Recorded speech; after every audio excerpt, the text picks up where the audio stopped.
Hello class, welcome back. We are the EduPad पर. So class, as we know कि last time हमने discuss किया था fifth unit human values का professional ethics. तो उसमें हमने देखा कि डिफिनेशंस क्या है, फिर हमने ये देखा कि ह्यूमन कंडक्ट्स को क्या चाहिए होता है और फिर अलग अलग लेवल पे कैसे उनमें अप्लीकेबल्स किए जाते हैं. आज हम फिफ्थ यूनिट का पार्ट 2 रिलीज करने जा रहे हैं जिसमें है features that innates of the human conducts.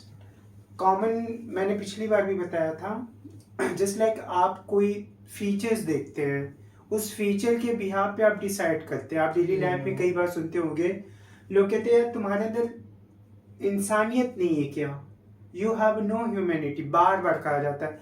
ऐसी कौन सी एक्टिविटी है जब हमारे मुंह से निकलता है यार बहुत अच्छा इंसान है, या ऐसी कौन सी कंडीशंस होती है जब कोई दूसरे को अब्यूज करता है, ब्लेम करता है, यार बिल्कुल भी इंसानियत नहीं है इसके अंदर.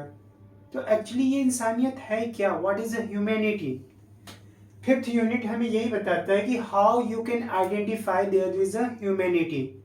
किसी अंदर के अंदर इंसानियत है या नहीं है, ये बात चेक करने के लिए जो पॉइंट्स हम कंसीडर करते हैं उसी को कहते हैं हम ह्यूमन कंडक्ट्स या features that innates of the human conducts. एक आदमी के अंदर इंसानियत होने के लिए कई फीचर्स होना बहुत जरूरी है. आम भाषा में आप डेली लाइफ में सुनते होंगे, कहते हैं यार इसके अंदर जरा सी भी इंसानियत नहीं है. या आम भाषा में आप अपनी ही क्लास में किसी बच्चे को बात करते हुए सुना होगा कि यार बहुत अच्छा इंसान है. तो ऐसी कौन सी वजह है, समवन सेज कि यू आर वेरी गुड, मतलब आप किसी को कहते हैं कि यार बहुत अच्छा इंसान है, और ऐसे कौन से फीचर्स है जो आप उसके अंदर देख के आप ये कह देते हो कि यार इसके अंदर बिल्कुल भी इंसानियत नहीं है. तो in this unit we will discuss about that what are the features of the humanity. एक इंसान के अंदर क्या क्या फीचर्स होते हैं. तो let's come to the boards. See this, the first feature is human values. पहला ये है कि अगर आप इंसान हैं तो आपके अंदर ह्यूमैनिटीज में ह्यूमन वैल्यूज का होना कंपल्सरी है. Many times I told you there's a major difference between the human beings and animals is that human have values but animals have no values. They only depends on the physical facilities. उनको बस खाना मिल जाए. They don't mind कि you will provide them food, either the scold, either the beat, either the other reacts. आप देखो ना, अगर आपके पास एक गाय है, आप गाय को जी भर के पीटिए, उसके बाद आप ले जाके रोटी खिलाइए तो आराम से वो खा लेगी. वो नहीं कहेगी कि आपने अभी अभी हमको मारा तो मैं आपकी रोटी नहीं खाऊंगी. आप दूसरी साइड में देखो, एक न्यू बॉर्न बेबी है, 3 साल का बच्चा है, 4 साल का बच्चा है, उसकी मम्मी जब उसको डांट देती हैं तो अजीब सा मुंह बनाता है, रोता है. फिर मम्मी ले जाके उसको चॉकलेट्स देती हैं तो भी वो बच्चा क्या करता है, मना करता है, कहता है नहीं आप गंदी मम्मी हो, आप हमें डांटती हो, तो चॉकलेट लेने से मना कर देता है. आपने देखा कि एक साइड में जो आपकी पेट है, काऊ है, गाय है, आपने उसको बीट किया, जी भर के पीटा, फिर भी आप उसको रोटी देने गए तो उसने मना नहीं किया, उसने आराम से रोटी खा ली. इवन आप मारने पीटने के बाद उससे दूध निकालने जाओगे तो गाय आपको दूध लेने से भी मना नहीं करेगी. जबकि आप देखो एक छोटा 4 साल का बच्चा, आपने उसको डांट दिया या बड़ी बड़ी आंखें कर ली, फिर उसके बाद दोबारा लेके जाइए कि बेटा लो चॉकलेट्स खा लो, तो कहेगी नहीं मम्मा आप गंदे हो, आप तो मारते हो. मैंने कई बार अपनी लाइफ में ये चीज़ एब्सॉर्ब किया है. तो ये डिफरेंसेस जो है वही हमें ह्यूमन वैल्यूज में, कंडक्ट्स में दिखाए जाते हैं. तो ह्यूमन वैल्यूज ये कहता है कि आप इंसान की वैल्यूज करोगे. अगर आप इंसान हो तो आप इंसान को, तमाम लिविंग बींग्स की वैल्यूज करोगे. आप उनके पोस्ट के बिहाफ पे उनमें डिस्क्रिमिनेशन नहीं करोगे. आप ये नहीं बताओगे कि हाँ ये बड़े पोस्ट पे है तो ये ज़्यादा इंपॉर्टेंट है, ये छोटे, वो उनका इंडिविजुअल लेवल है. बट एज ए ह्यूमैनिटी आपके कॉलेज का प्रिंसिपल जितना इंपॉर्टेंट है उतना ही इंपॉर्टेंट आपके कॉलेज का बस ड्राइवर है, उतना ही इंपॉर्टेंट आपके कॉलेज का प्यून है. तो यहाँ पे आप डिस्क्रिमिनेशन ना क्रिएट करके आपको ये सिखाया जाता है कि दिस इज द ह्यूमैनिटी. वो भी इंसान है, वो भी इंसान है, वो भी इंसान है. हाँ, there working level is different, but आप ह्यूमैनिटी के बेस पे डिस्क्रिमिनेशन नहीं कर सकते हैं. अगला क्या है, पॉलिसी. आप देखिए, अगर ह्यूमन बींग्स है तो हर ह्यूमन बींग्स का एक पॉलिसी होता है। फॉर एग्जाम्पल आप गांधी जी को ले लीजिए। Gandhi ji make the policy to till the complete life कि मैं हमेशा सच बोलूंगा, मैं अहिंसा पे बिलीव करूंगा। आपने सुना होगा कि he believes in non violence and truthness. Gandhi ji non violence और ट्रुथनेस पे भरोसा करते थे। उनका मानना था कि लाइफ में कुछ भी हो जाए, कितनी भी बड़ी प्रॉब्लम्स आए, लेकिन वो सच के साथ रहेंगे, सच के साथ हमेशा खड़े रहेंगे, नॉन वायलेंस को सपोर्ट करते थे। तो उन्होंने अपनी लाइफ में एक पॉलिसी बनाई थी। तो ह्यूमैनिटी में, ह्यूमन कंडक्ट्स में या ह्यूमन के अंदर ये फीचर्स होता है कि वो अपनी लाइफ में कुछ पॉलिसीज बनाते हैं। तो ये पॉलिसीज जो है डिसाइड करते कि उनका उठना कैसा है, खाना क्या है, उस समय हमेशा सच बोलेंगे, वो दूसरों पे गुस्सा करेंगे या नहीं करेंगे। इस टाइप के कुछ हम रूल्स रेगुलेशंस फिट करते हैं, वो हमारी पॉलिसी होती है। अगला है characters. Character is a basic measurement of the human beings. सबसे मेन जो मेजरमेंट है आपका करेक्टर्स का, ह्यूमैनिटी का, वो कैरेक्टर्स है। करेक्टर के बिहाफ पे ही हम इंसानों को जज करते हैं। आप डेली लाइफ में बहुत बार सुनते हो कि यार इसका करेक्टर अच्छा नहीं है। तो जब आप ये सेंस में लेते हो कि इसका करेक्टर अच्छा नहीं है, दैट मीन्स कि you want to know that they have to behave like a kind of persons that is not necessary। मतलब वो ऐसे काम करता है जो आप लोगों को या आपकी सोसाइटी एक्सेप्ट नहीं कर सकती। उसी बिहाफ पे, जैसे आप देखिए ना, अगर दो लोग हैं और वो दो लोग अनकंडीशनल रिलेशनशिप में हैं, तो आप उस बिहाफ पे कहते हो कि इसका करेक्टर अच्छा नहीं है, इसका करेक्टर, जैसे इसका सबसे मेजर जो टूल्स है, कास्टिटी है, जो सिर्फ इंडिया में लगता है। यहाँ पे करेक्टर का सेंस होता है कि हैव यू फेयर रिलेशनशिप और यू आर अनफेयर रिलेशनशिप। जबकि लाइफ में, ह्यूमैनिटी में करेक्टर्स बहुत इंपॉर्टेंट है। करेक्टर्स में एक्चुअली आप अपने बिहेवियर्स को शो ऑफ करते हो कि आप किस टाइप की लाइफ सरवाइव करते हो। क्या आप झूठ बोलते हो, क्या आप गलत ढंग से रिश्ते रखते हो, ये तमाम जो चीजें हैं ये सब। तो एक करेक्टर्स में हमेशा ये डिसाइड किया जाता है कि हम हमेशा अपने बिहेवियर्स को, अपने एटीट्यूड्स को बना के रखेंगे। अगला फीचर्स देखा जाए, right methods for production and utilization of wealth. एक अच्छा जो इंसान होगा जिसके अंदर ह्यूमैनिटी का फीचर्स पाया जाएगा, तो हमेशा राइट मेथड ऑफ प्रोडक्शन के चक्कर में पड़ेगा। उसको जो प्रोडक्शन का तरीका होगा, उसके जो पैसा कमाने का तरीका होगा, वो हमेशा राइट यूटिलाइजेशन के मेथड से होगा, राइट मेथड से होगा, यूटिलाइजेशन ऑफ वेल्थ। और उस अपने पैसे को सही ढंग से यूज भी करेगा। जैसे आप आम भाषा में सुनो, कहते हैं ना, जो जैसा करता है वैसा भरता है।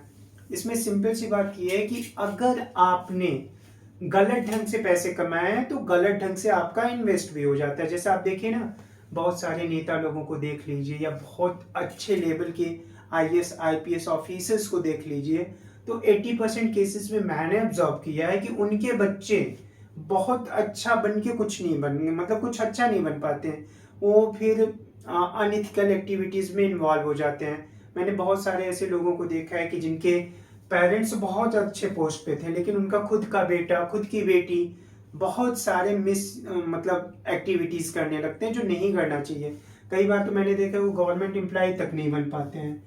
तो ये क्या है कि right method production of the wealth and utilization है। एक अच्छा इंसान होगा तो प्रोडक्शंस, जो उसकी सोर्स ऑफ अर्निंग होगी, इनकम होगी, वो एक राइट तरीके से होगा और साथ में उसका सही यूटिलाइजेशन करेगा। सही यूटिलाइजेशन का मतलब ये है कि वो जो ऐसी चीजें जो सोसाइटी में प्रोहिबिटेड हैं, जो सोसाइटी एक्सेप्ट नहीं करता, फैमिली एक्सेप्ट नहीं करता, उस टाइप की एक्टिविटी में वो इन्वॉल्व नहीं होंगे। तो इस तरीके से, और लास्ट सबसे इंपॉर्टेंट है ह्यूमन बिहेवियर्स एंड काइंडनेस। अगर आप इंसान हैं, it's very compulsory terms, you should showing like a human beings, and not only that, you should be kind to another's group like plants, like animals, and whatever you find surrounded yourself, you should behave and becomes the kindness। हमें उन लोगों पे दया भी दिखानी चाहिए। हमें जानवरों के साथ भी, पेड़ के साथ भी शराफत से, या एक तरीके से आपको पता है ना कि जितने भी लिविंग बींग्स हैं सब पे हमें काइंडनेस को मेंटेन करना चाहिए। काइंडनेस मेंटेन करने के बहुत सारे तरीके हैं। तो ये सारे फीचर्स आपके ह्यूमन कंडक्ट्स में आते हैं। अब हम इस पे सेकेंड पॉइंट्स की बात करते हैं। ये मोस्ट इंपॉर्टेंट क्वेश्चन है, अलग अलग नाम से सबसे ज्यादा पूछा जाने वाला क्वेश्चन है। इसमें यह है कि आपसे कई बार पूछता है what is unethical practices. Simple सा क्वेश्चन पूछेगा। या पूछ सकता है what are the current issues in a professional ethics. या फिर आपसे क्वेश्चन घुमा के ये पूछ सकता है कि what are the challenges in a professional ethics.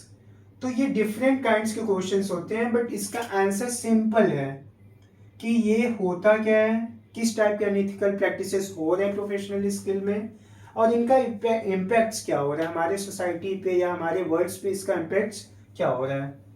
तो सबसे पहले तो ये समझते हैं अनएथिकल प्रैक्टिसेस क्या होता है। Normally when we misuse the post and a kind of activity that is not accepted in the profession field, but we involve in a kind of activity. Simply, a kind of activity that is not accepted in our profession field, but we involve that kind of activity. मतलब ये कह रहा है कि हमारे professions में ऐसे rules या ऐसे वर्क्स जो एक्सेप्टेड नहीं है, फिर भी उस टाइप की एक्टिविटी में हम इन्वॉल्व हो रहे हैं। अगर उस टाइप की एक्टिविटी में हम इन्वॉल्व होंगे तो उसे अनएथिकल प्रैक्टिसेस कहेंगे। अनएथिकल प्रैक्टिसेस में क्या होगा कि जो हमारा ये प्रोफेशन फील्ड है वो उसको एक्सेप्ट नहीं करेगा। तो अब देखिए ये करंट टाइम में हमारी दुनिया में पूरे वर्ल्ड्स में ये एक बड़ा सिनेरियो बन रहा है। करंट सिनेरियो में एक बहुत बड़ा इशू बन के आ गया प्रोफेशनल इथिक्स में। दैट्स वाई हमें प्रोफेशनल इथिक्स पे फोकस करना पड़ रहा है कि जो हमारे नए प्रोफेशंस के लोग आ रहे हैं उनमें ये चीज़ें अच्छे से समझ में आए। तो इसमें पहला इशू जो है, जो या पहला अनएथिकल प्रैक्टिसेस है, जो पहला प्रैक्टिस है या जो पहला इशू है या जो पहला चैलेंज है वो है करप्शन एट वेरियस लेवल।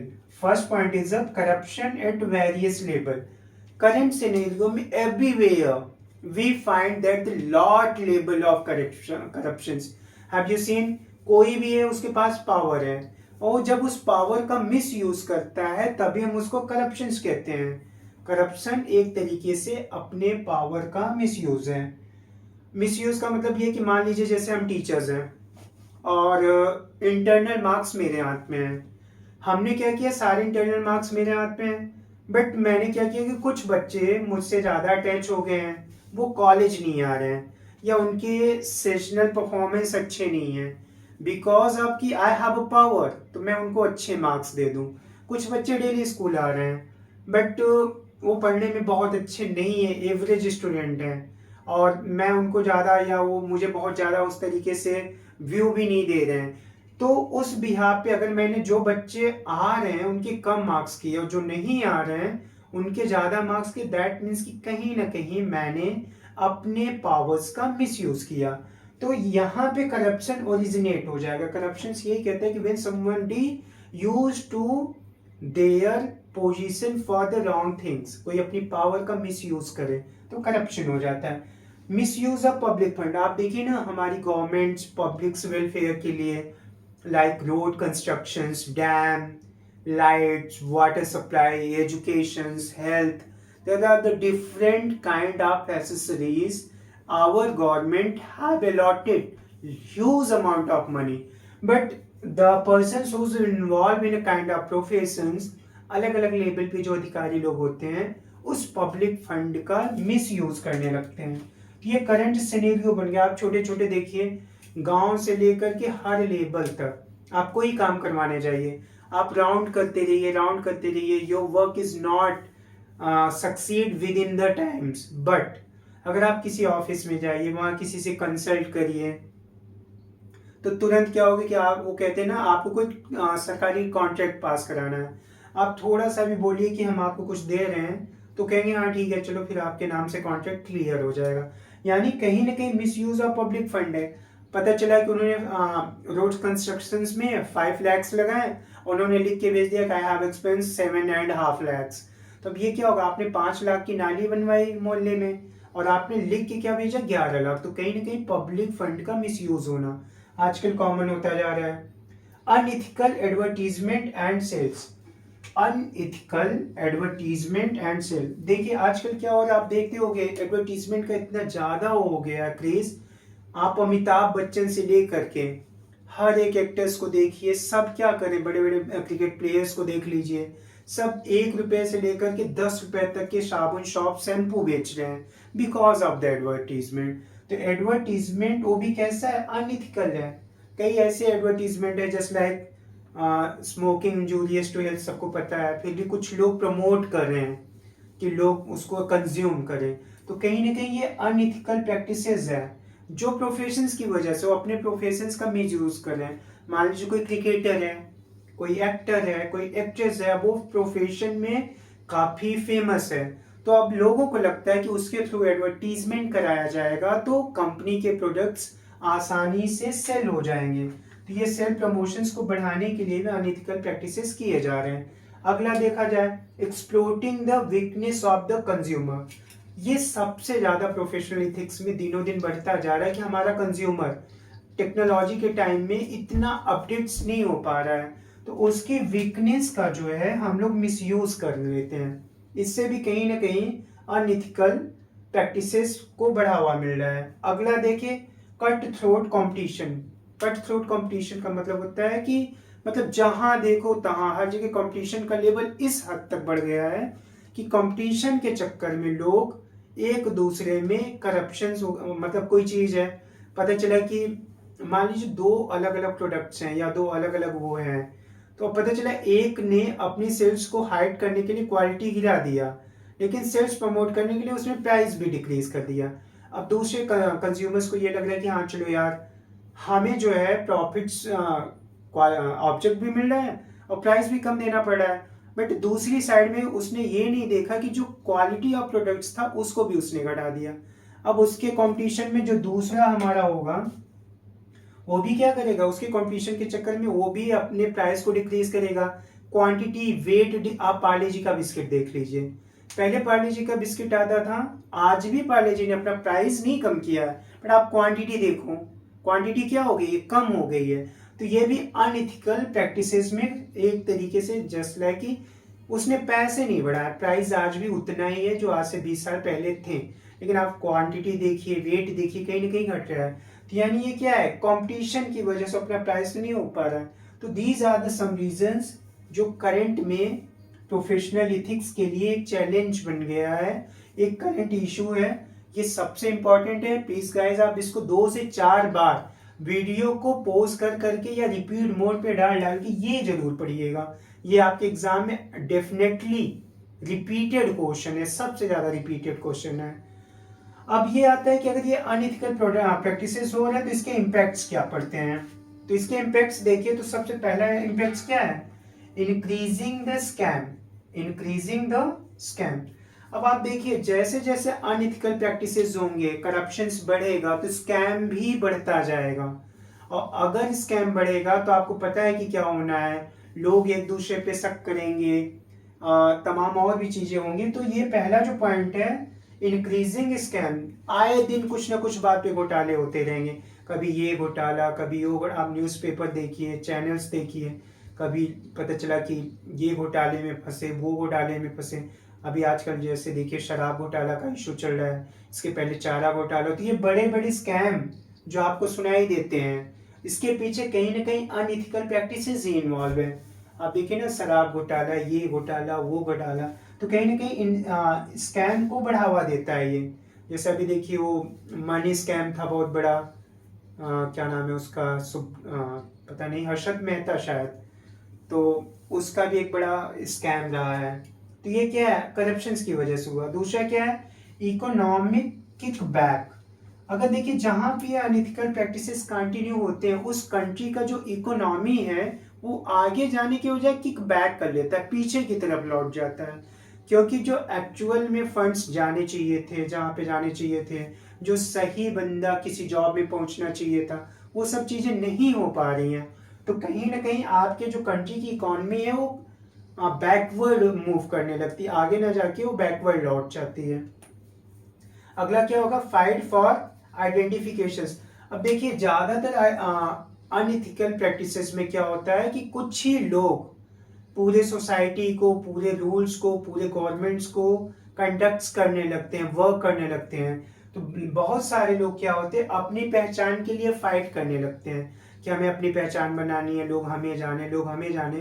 तो इस चक्कर में ये सब अनइथिकल प्रैक्टिसेस की वजह से लोग अपने आप को दिखाने के लिए कई बार बहुत सारे, जैसे आप देखिए कुछ लोग होते हैं कि ऐसे उनको कोई नहीं जान रहा है, पॉपुलैरिटी के लोग किसी को शूट कर देते हैं, कहीं पे अटैक कर देते हैं, या एक लोकल एरिया पे जाके अपना तमाम जो एक्टिविटी होती है उसको परफॉर्म करने लगते हैं। अगला है स्लो डाउन ऑफ डेवलपिंग। अब कंटिन्यू अगर किसी भी कंट्री में अनइथिकल प्रैक्टिसेस होगा तो सबसे बड़ा इम्पैक्ट होगा कि उसका जो डेवलपिंग प्रोसेस है वो स्लो हो जाएगा, वो रुक जाएगा, बल्कि वो कुछ ही लोगों के पास जो सिस्टम का मिस यूज कर रहे हैं उनके पास शिफ्ट हो जाएगा। ओके गाइस, आई होप कि आपको ये वीडियो अच्छा लगा होगा और इसको आप लोग ज़्यादा से ज़्यादा देखिए, आपके एग्जाम में काम आएगा। Thank you.